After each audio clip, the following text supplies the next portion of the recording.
दोस्तों, आज मैं आपको एक रियल इंडियन हॉरर स्टोरी सुनाने जा रहा हूँ। ये घटना मुझे भेजी है रितु जी ने। रितु जी की ये आंखों देखी घटना है जो कि उनके साथ साल 2009 में घटी थी। और अब आगे की कहानी मैं आपको रितु जी के पॉइंट ऑफ व्यू से ही सुनाऊंगा। लेकिन उससे पहले अगर आपके साथ भी कोई सच्ची घटना घटी हो तो वो आप मुझे मेरे इंस्टाग्राम पर भेज सकते हैं। लिंक है नीचे डिस्क्रिप्शन बॉक्स में। और आप इंस्टाग्राम पर आके मुझसे बात भी कर सकते हैं। वीडियो पसंद आए तो वीडियो को लाइक करें।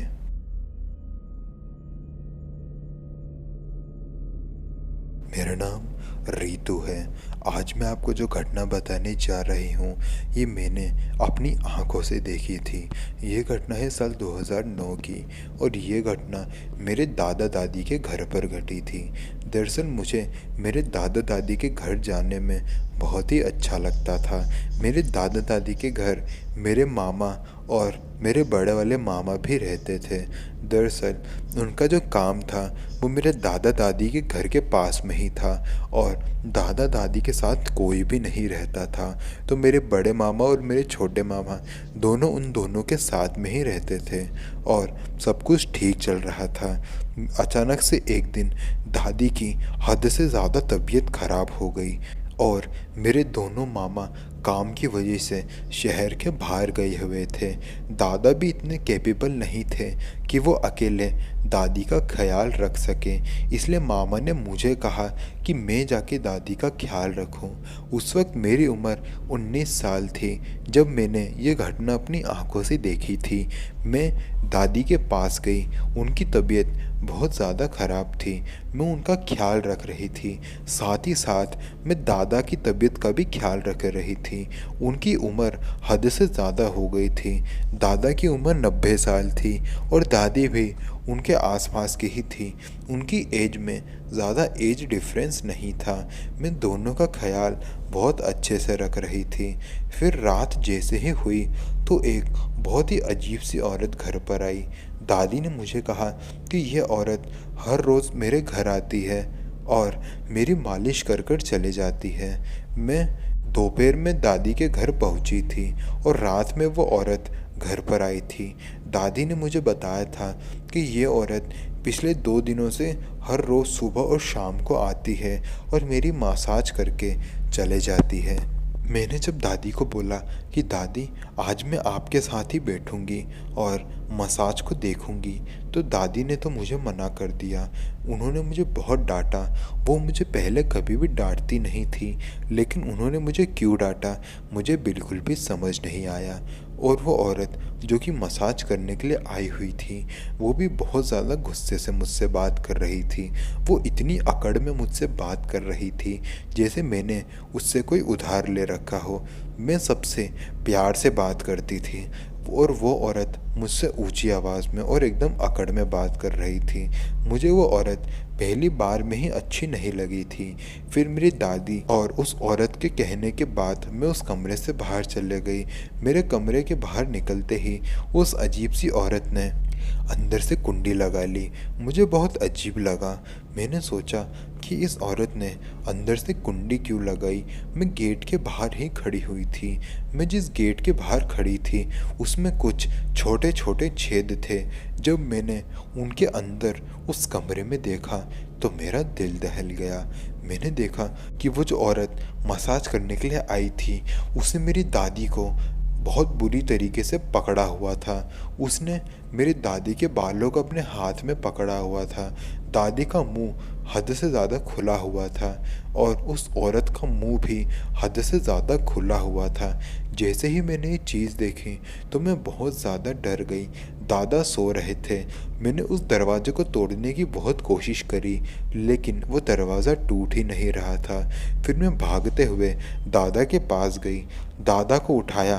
दादा ने मेरी बात पे यकीन करते हुए पास में पड़ी एक लाठी उठाई और मेरे साथ उस कमरे के पास आए। उन्होंने उस कमरे को तोड़ा और जब हम कमरे के अंदर गए तो हमने देखा कि उस कमरे में कोई मौजूद ही नहीं था। दादी हमारी तरफ पीठ कर कर सोई हुई थी और वो मसाज करने वाली औरत अपने आप ही वहाँ से गायब हो गई थी। वो औरत कहाँ गई मुझे पता नहीं था। दादा को उस मसाज करने वाली औरत के बारे में कुछ नहीं पता था। दादा ने मुझे पूछा, तुम किस औरत की बात कर रही हो? यहाँ तो कोई औरत है ही नहीं। दादा ने कहा कि अगली बार से ऐसा मजाक मेरे साथ मत करना। फिर दादा भी वहाँ से चले गए और मैं सोचने लगी कि आखिर ये अभी अभी मेरे साथ क्या हुआ। मैंने जो उस औरत को मेरी दादी के साथ करते हुए देखा वो क्या था, मुझे कुछ समझ में नहीं आ रहा था।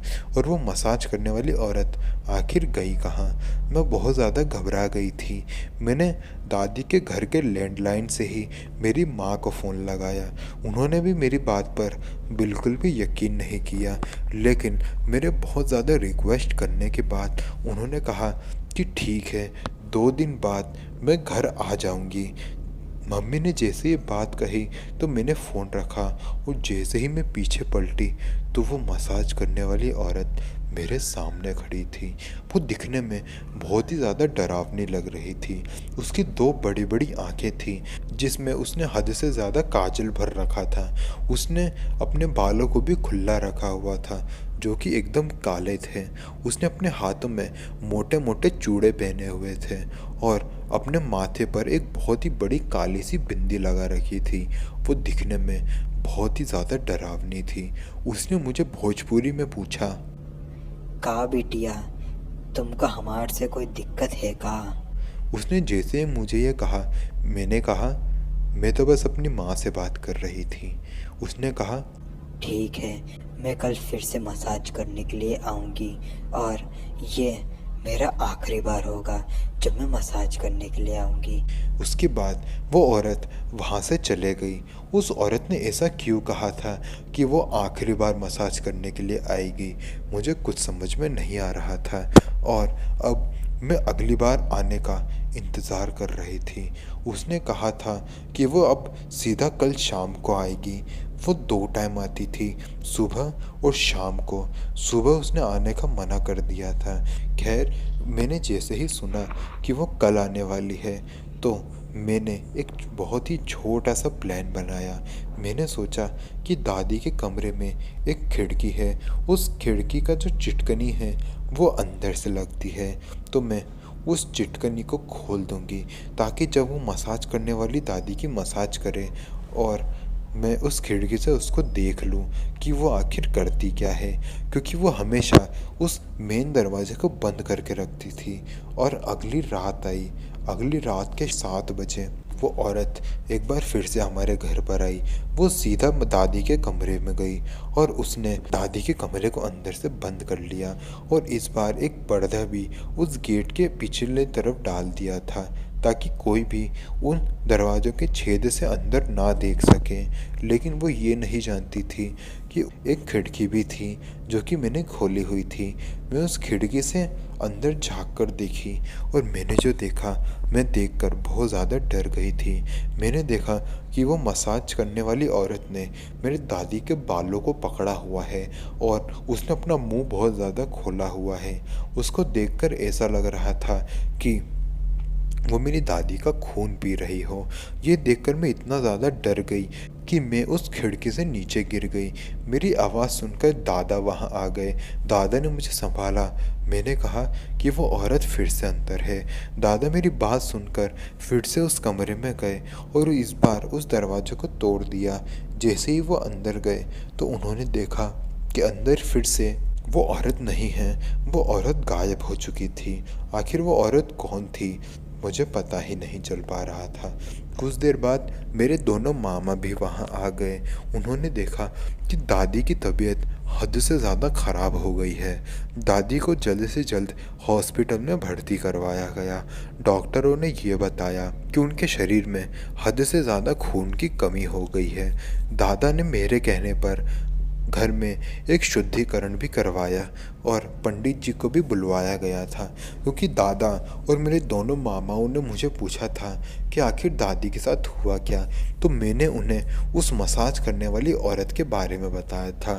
तीनों को उस मसाज करने वाली औरत के बारे में कुछ भी नहीं पता था। बड़ी हैरानी की बात थी। जब पंडित ने इस घर को चेक किया था तो उन्हें इस घर में तो कुछ अशुभ नहीं मिला, लेकिन उन्होंने कहा कि वो एक बार दादी को भी चेक करना चाहेंगे। उन्होंने जब दादी को चेक किया तो उन्होंने बताया कि इनके ऊपर किसी बुरी रूह का साया है जो कि इनकी जान लेना चाहता है। मैंने उन्हें उस औरत के बारे में बताया। फिर बाद में उन्होंने मुझे क्लियरली ये बताया कि वो औरत एक डायन थी और ऐसी डायन हमेशा बूढ़े लोगों को ही शिकार बनाती है और उनका खून पी के अपने आप को अमर बनाती जाती है। ये बात जैसे ही पंडित जी ने मुझे बताई तो मैं बहुत ज़्यादा डर गई थी। मैंने माँ को भी ये सारी बात बताई। पंडित जी ने मुझे ये कहा कि अगर तुम्हारी दादी हमारे सामने ज़िंदा है तो सिर्फ मेरी वजह से, क्योंकि अगर मैं सही वक्त पर वहाँ नहीं पहुँचती तो वो डायन मेरी दादी के शरीर के अंदर से पूरा का पूरा खून चूस लेती और मेरी दादी की मृत्यु हो जाती। और ये भी हो सकता था कि मेरी दादी के बाद वो डायन मेरे दादा को शिकार बनाती, क्योंकि ऐसी डायन हमेशा बूढ़े लोगों को ही अपना शिकार बनाती है। खैर, अभी तक भी मेरे दादा दादी एकदम जीवित हैं और सही ज़िंदगी काट रहे हैं। उसके बाद मैं भी अपने घर आ गई और ये घटना मैंने अपने मम्मी पापा दोनों को बताई। पंडित जी ने एक नारियल को भी मेरे दादा दादी के घर के एकदम बीचों बीच गाड़ दिया था और वहाँ एक पेड़ भी उगा दिया था। उन्होंने कहा था जब तक ये नारियल और ये पेड़ यहाँ तक रहेंगे कोई भी डायन इस घर में वापस नहीं आ पाएगी।